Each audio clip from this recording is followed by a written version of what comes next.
Hi guys, আজকে দার্জিলিং আসার দ্বিতীয় দিন। আর আজকে আমরা যাবো টাইগার হিলে। এখানে যাওয়ার জন্য আমরা এখানে আমার মেন কারণ হলো সূর্যোদয় দেখা। আর সেই জন্য আমরা একবারে 3:30টার সময় উঠলাম।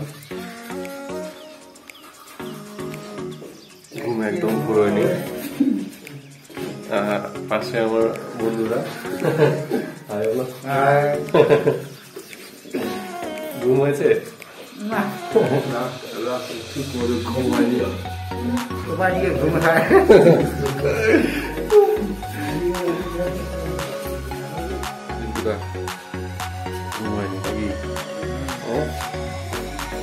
আজকে দ্বিতীয় দিন নাকি দেখা যায়নি না।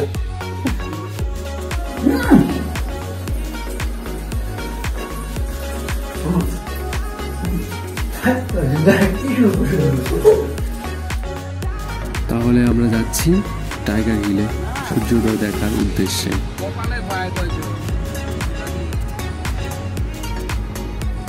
আমরা অনেক সকালেই উঠে ফেলেছি, তার জন্য হয়তো আমাদের ঘুম ঠিক মতো হয়নি, তবু আনন্দের সহিত যাচ্ছি, খুব ভালো লাগবে। ভিড়ের জন্য গাড়ি এখানেই থামতে হলো, তাই আমরা হেঁটে হেঁটেই রওনা দিচ্ছি। এসে গেছি টাইগার হিলে একবারে চূড়ায়। চারিদিকে কুয়াশার জন্য সূর্যোদয় দেখা হলো না, তাই আমাদের একটু হতাশ হয়ে ফিরতে হচ্ছে।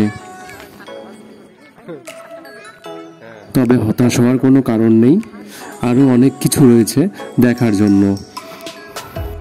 দার্জিলিং ঘোরার সবথেকে ভালো উপায় হলো ট্যাক্সি বুক করা, যার জন্য আপনার প্রায় 4 থেকে 4,500 টাকা পড়বে।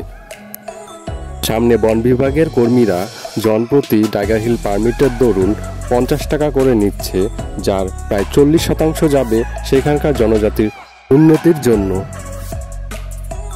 এখান থেকে আমরা রওনা দিব দার্জিলিংয়ের একটি বিখ্যাত জায়গা ওয়ার মেমোরিয়াল। এখানে ঢোকার জন্য প্রথমে আপনাকে টিকিট কেটে নিতে হবে, পার পার্সন 30 টাকা করে। চলুন টিকিট কেটে নেওয়া যাক।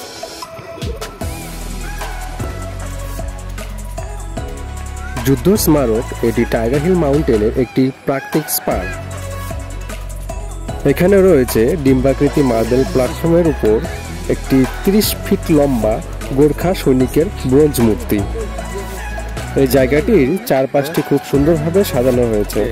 এছাড়া রয়েছে দূরের প্রাকৃতিক সৌন্দর্য দেখার জন্য টেলিস্কোপ, ছোট ছোট লোকাল কাপড়ের দোকান এবং লোকাল কস্টিউমস। ভিডিওটি ভালো লাগে প্লিজ সাবস্ক্রাইব করুন আর লাইক বাটনে ক্লিক করতে ভুলবেন না।